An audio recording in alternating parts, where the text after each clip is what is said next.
আমার নবী বলেছেন, আল্লাহ কোরআন পাকেও বলেছে যে বাপ মা মূর্খ হোক, নিরেট হোক, তুমি যত বড় জ্ঞানী আর শিক্ষিত হয়ে যাও, তবুও তোমার জান্নাত হচ্ছে বাবা মায়ের পদতলে।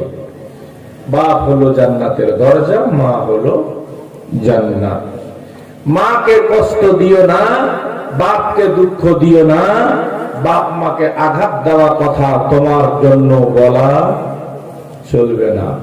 তোমার বাপ মা যদি তোমাকে একটা গেঞ্জি দেয় আর কিছু না দেয়, তবুও তুমি বাপ মায়ের বিচার করতে পারো না। বিচার করবে আল্লাহ, বিচার করবে আল্লাহ, তুমি না। তোমাকে জন্ম দিয়েছে, বড় করেছে, এটাই বিরাট ব্যাপার। আমি মিল্কিতে 9 দিন জীবনী করে আসলাম কদিন আগে, 9 দিন। এক ভদ্রলোক পয়সা দান করছে, তো বলছে শালার নামে দিলাম। আমি বললাম আপনার শ্বশুর শাশুড়ি? কইছে মরে গেছে। আমি ওদের নামে দিবেন না? কইছে ভুল করাও না। কিসের জন্য? তো কইছে জমি জপ্তি ছিল, সব ছোট শালিকে দিয়ে দিয়েছে, আমাদের দেয়নি। জমি দিলে শ্বশুর শাশুড়ির জন্য আপনি দোয়া করবেন, আর না দিলে না। বাগানের ভাগ দিলে বাপ মার জন্য দোয়া করবেন, আর না দিলে না।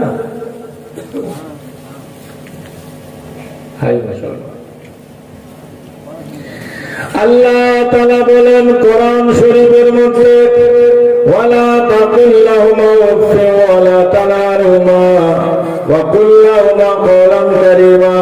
বাপ মাকে উফ শব্দ পর্যন্ত বলিও না।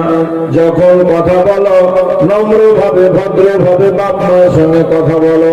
বেরাদার, আমার নবীর দরবারে সাহাবায়ে কেরামরা এসে হাজির হয়ে জিজ্ঞেস করেছিল, ইয়া রাসূলুল্লাহ, ইয়া হাবিবাল্লাহ, নবী গো, আমাদের উপরে সবচেয়ে কার হক বেশি? তিরমিজি শরীফ প্রথম খণ্ড বাবু বিররিল ওয়ালিদাইন। নবী আমার বলেন, তোমার মায়ের হক বেশি, তোমার মায়ের হক বেশি, তোমার মায়ের হক বেশি। 3 বার মায়ের কথা বললেন। চতুর্থ বারে নবী নিজের বাপের কথা বললেন। দোস্ত বন্ধুগণ, ভাইরা আমার, শুধু তাই নয়, আল্লাহ নবী হাদিস পাকের মধ্যে বয়ান করেছেন, যারা বাপ মাকে দিনের বেলা একবার ভালো নজরে দেখলো, তারা একটি মাবরুর কবুল হজের নেকি পেয়ে গেল।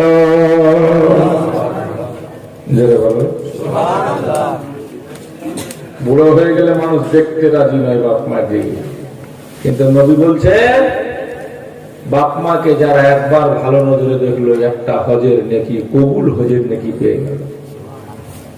আজকে যুবক ছেলেদের মোবাইল খুলে দেখেন, ন্যাংটা বেটি ছেলের ছবি পাবে, কোনদিন মায়ের ছবি রাখে না, বাপের ছবি রাখে না।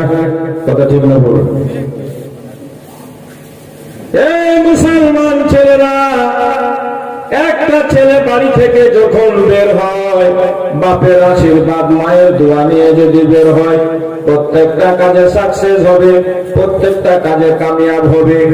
আর যারা বাপ মাকে দুঃখ দিয়ে কষ্ট করে হজ করতে যাবে, তার হজ পর্যন্ত আল্লাহ কবুল করবে না। নিশ্চয় শুনেছেন আপনারা, একটা ছেলে হজ করতে যাওয়ার জন্য আল্লাহ পয়সা দিল, বাপ মারা গেল, বুড়ি মা বাড়িতে ছিল, হজ করতে যাওয়ার ইচ্ছা হলো, হজ করতে যাবে। বুড়ি মা বলে, বেটা আমার তো শরীর চলে না রে বল, এই বছর যাস না, সামনের বছর যাস। বেটা মায়ের কথায় 1 বছর আটকে গেল। দ্বিতীয় বছর এলো, হজ করতে যাওয়ার ইচ্ছা হলো, মা বাধা দিয়ে বলল, বেটা রে আমার বয়স হয়ে গেছে, তুই যাস না, একটা বছর আর দেখে নে। আর 1 বছর দেখলো। তৃতীয় বছর হজের সময় এলো, সবাই হজ করতে যায়, তার ইচ্ছা হয় হজ করতে যাব। মা মারা যায় না, বুড়ি মা দুনিয়া থেকে বিদায় নেয় না, মা তাকে যেতেও দেয় না। বুড়ি মা বলছে, আমার বুড়ি বয়সে তুমি একমাত্র সাহারা, ও ছেলে আমায় ফেলে হজ করতে যেও না। মায়ের কথা না শুনে তৃতীয়বার বলল, আমি এবার আমার মায়ের কথা শুনবো না, সবকিছু ঠিক করে ফিটফাট করে হজ করতে বেরিয়ে গেল।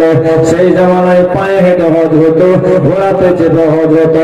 রাত হলে কোনো মুসলিম গ্রামে গিয়ে মানুষ আশ্রয় নিত, মসজিদ মাদ্রাসাতে ঠাঁই নিত। যেতে যেতে একটা মুসলিম গ্রাম আসলো, সেইখানে একটা মসজিদ দেখা দিল।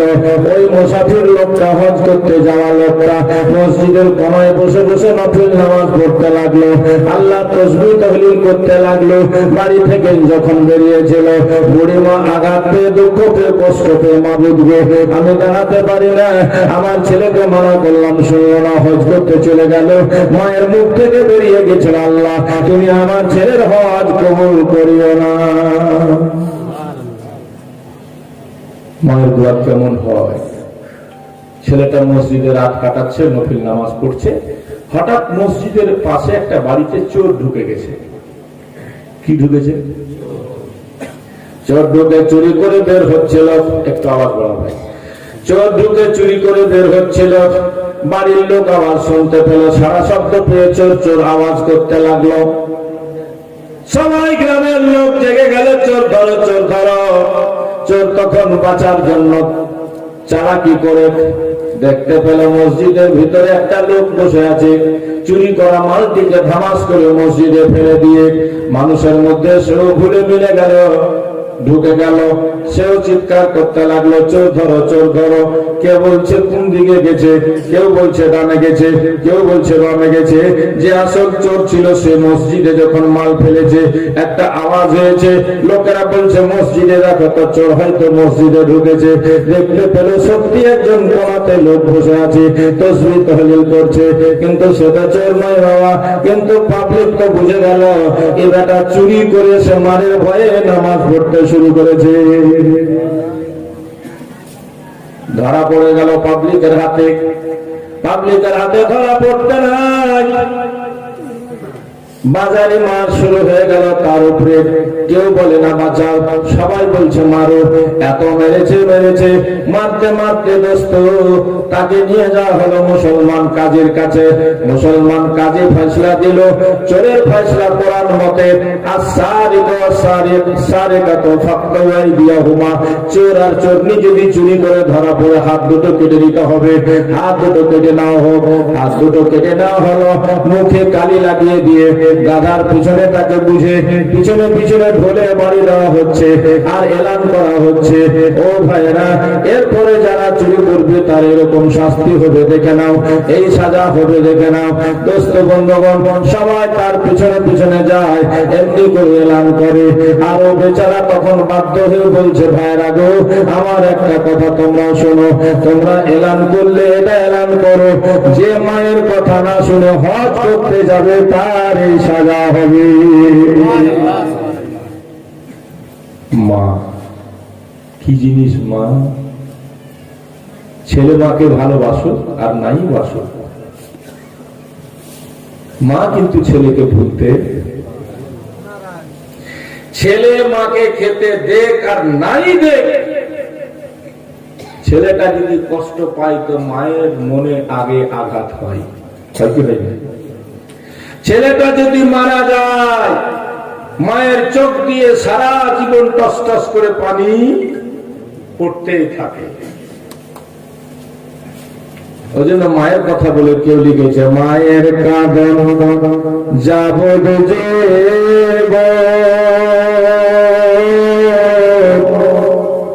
দু চার মাস বোনের কাঁদন রে। বহির ভাইয়ের জন্য কয়দিন কাঁদবে? দু চার দিন কাঁদলে। আর বাড়িওয়ালি যার কারণে তুমি মাকে মেরেছো, মাকে ঘর থেকে তেড়েছো। আমি মাত্র 15 দিন আগে পীর সাহেবের সাথে একটা জালসাতে ছিলাম উত্তর দিনাজপুরে, তোমার আপনার দার্জিলিং ডিস্ট্রিক্ট চটের হাটে। আমাকে যে বাড়িতে রাখা হয়েছিল পীর সাহেব অন্য বাড়িতে ছিল, ওই পাশের বাড়ি থেকে একটি বুড়ি মেয়ে এসে নিজের ভাষাতে বলছে, বাবু গে আমার খাবার বেটারা খুব মারিছে গে। আর হাতে আর পায়ের দাগ গুলা শুধু দেখাচ্ছে যে আমার ছেলেরা মেরে মেরে আমাকে দাগ করে দিয়েছে।